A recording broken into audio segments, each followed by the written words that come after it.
Hey everyone, today I'm going to teach you how to create a personal task board in Microsoft Planner. So let's get started with this quick tutorial. First, open your web browser and navigate to planner.cloud.microsoft. Once you're on the page, you'll need to log in using your Microsoft account credentials. This ensures you have access to all the planning features and can manage your tasks effectively. After logging in, direct your attention to the left side of your screen.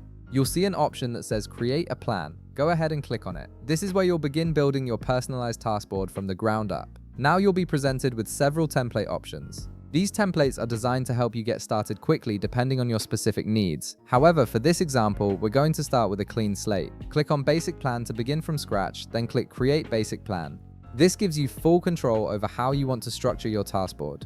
Next, you'll need to input a plan name that clearly describes your project or personal tasks. Below that, you'll see an option to share the plan with your group. Click the drop-down menu and choose a group if you want to collaborate with others. Once you've set your preferences, click Create Basic Plan to finalize the setup. Now, on the top of your screen, click Board to switch to the board view. This view gives you a visual layout of all your tasks organized in columns, making it easier to track progress and manage your workflow. To add your first task, simply click Add Task. In the text field that appears, input a task name that describes what needs to be done. You can also set a due date to ensure you meet your deadlines, and if you're working with a team, you can assign the task to specific members. Once you've filled in the details, click Add Task to save it to your board. You also have the option to organize tasks into different categories by creating buckets. Click Add New Bucket, input a bucket name such as To Do, In Progress, or Completed, and then you can start adding tasks specific to that bucket. This helps you segment your work into manageable sections. If you need to edit a task, simply click on it to open the task details. Here you can modify the task name, add color-coded labels for easy identification, change who it's assigned to, and update the status and priority level.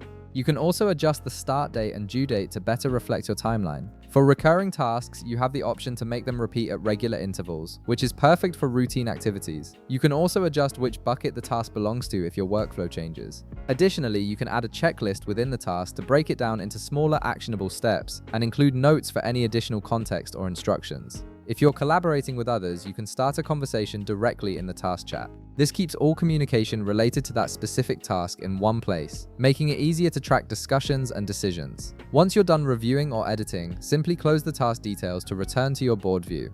Lastly, if you want to share your personal task board with others, click Share in the upper right corner. You'll see two options. You can either click Share to input a name or email address and add them directly to your plan, or you can click Copy Link to Plan to copy a shareable link that you can send through any communication channel. And that's it. You've successfully created and customized your personal task board in Microsoft Planner. If this video helped you out, be sure to leave a like, subscribe, and I'll see you in the next one.